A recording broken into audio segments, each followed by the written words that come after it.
লক্ষী উৰাঙক মনত আছেনে? সেই যে বেলতলা কাণ্ডৰ নিৰ্যাতিত যুৱতীগৰাকী লক্ষী উৰাং নিৰ্যাতিতা। এইবাৰ লক্ষীৰ বিৰুদ্ধে গুৰুতৰ অভিযোগ। নাৰী নিৰ্যাতনৰ অভিযোগ লক্ষীৰ বিৰুদ্ধে।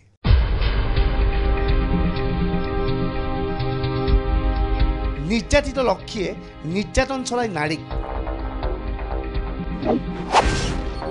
লক্ষীৰ বিৰুদ্ধে নাৰী নিৰ্যাতনৰ গুৰুতৰ অভিযোগ। পুনৰ বিতৰ্কৰ মাজত সোমাই পৰিছে লক্ষী উৰাং। লক্ষী উৰাঙৰ বিৰুদ্ধে গোচৰ ৰুজু হৈছে। গোচৰ ৰুজু কৰিছে কোনো শত্ৰুপক্ষই নহয়, বৰঞ্চ পৰিয়ালৰ সদস্যই।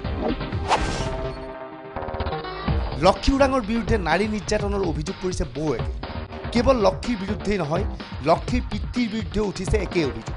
উল্লেখযোগ্য যে বিগত লোকসভা নিৰ্বাচনৰ তেজপুৰ সমষ্টিৰ ইউডিএফৰ প্ৰাৰ্থী আছিল লক্ষী উৰাং। লক্ষীৰ ককায়েক ৰমেনে দীৰ্ঘদিনীয়া প্ৰেমৰ অন্তত পলুৱাই নি বিয়া কৰাইছিল পদুমী নামৰ যুৱতীগৰাকী। অভিযোগ মতে সন্তান জন্ম হোৱাৰ পিছৰে পৰা লক্ষীৰ নিৰ্দেশত পিতৃ দেৱ উৰাং, ককায়েক আৰু লক্ষীয়ে বিভিন্ন সময়ত বৌয়েকক নিৰ্যাতন চলাবলৈ লয়। পদুমীক পিতৃৰ গৃহৰ পৰা ধন আনিবলৈও নিৰ্দেশ দিয়ে লক্ষীয়ে। এই কথা নামানিলে পদুমীৰ ওপৰত চলোৱা হয় অকথ্য নিৰ্যাতন।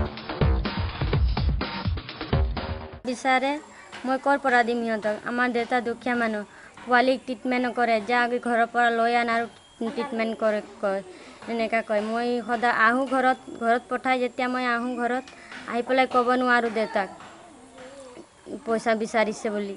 সেইকাৰণে মই গুচি যাওঁ, আকৌ গুচি যাওঁ। সিহঁতে আকৌ মোক মাৰপিট কৰে। ৰশ্মি আৰু ৰমেনে আৰু তাৰ দেউতাই কয় যে খেদি দে, ঘৰৰ পৰা ওলাই দে আৰু মাৰ, এনেকুৱা কয়। তোক বেলেগ ছোৱালী বিয়া পতাই দিম, এনেকুৱা কয় ৰমেনক।